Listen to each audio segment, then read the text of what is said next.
Hello boys and girls, this is our last meeting in the semester 1. In this semester, the last chapter that we are going to learn is about present perfect tense. Nah, kita akan belajar tentang present perfect tense. So, are you ready guys? Boys and girls, Miss Yosi have an example of present perfect tense. Miss Yosi punya kalimat, Miss Yosi has taught English since 2013. Second, Miss Yosi has taught English for 7 years. Dua kalimat ini adalah contoh present perfect tense. Yuk kita coba simpulkan rumus present perfect tense. Good job. Subject, di sini subjeknya adalah Miss Yosi plus have or has. Karena ini Miss Yosi jadi memakai has plus past participle or verb 3. Di sini adalah taught. Nah anak-anak, sekarang Miss Yosi akan menjelaskan lebih detail tentang present perfect tense. Please pay attention to my explanations. Ini yang pertama yang akan Miss Yosi jelaskan adalah fungsi dari present perfect. First, yang pertama, action that happened at an uncertain time in the past. Jadi menyatakan kejadian yang sudah terjadi di masa lampau tapi waktunya tidak dijelaskan secara detail. Contohnya, we have sold our old house. Kita sudah menjual rumah tua kita.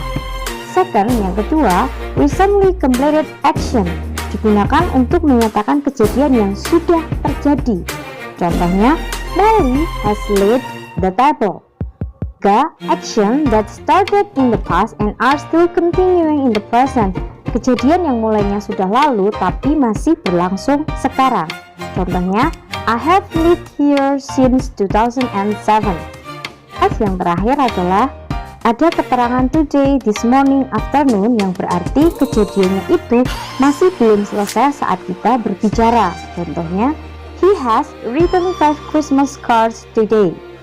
Nah, itu adalah fungsi dari present perfect tense. Apapun fungsi present perfect tense itu bermacam-macam, tapi rumusnya tetap sama ya, seperti yang telah Miss Yosi jelaskan di awal. Untuk kalimat positif, rumusnya adalah subject plus have has plus past participle.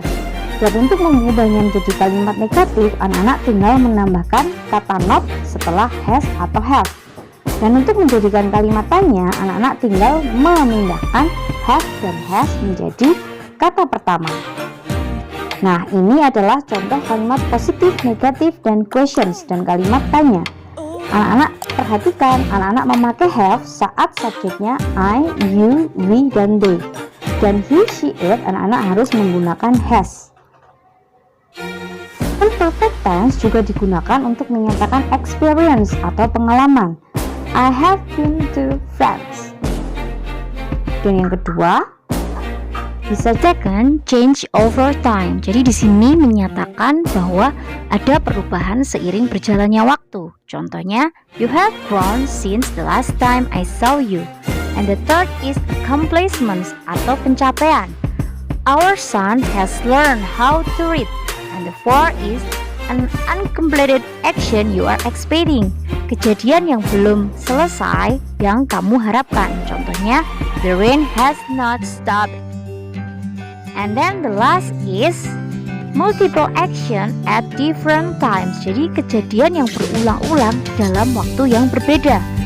Contohnya, the army has attacked that city 5 times. Miss Yosi has additional information about present perfect tense.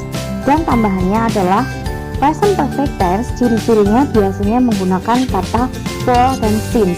Di sini for ini dalam bahasa Indonesia artinya adalah selama dan since adalah sejak. Di sini Miss Yosi sudah menuliskan beberapa contoh for dan since. Oke, and your job is, dan tugasnya anak-anak adalah please make one sentence using present perfect tense. Wah, gampang sekali ya, hanya membuat satu contoh kalimat present perfect tense.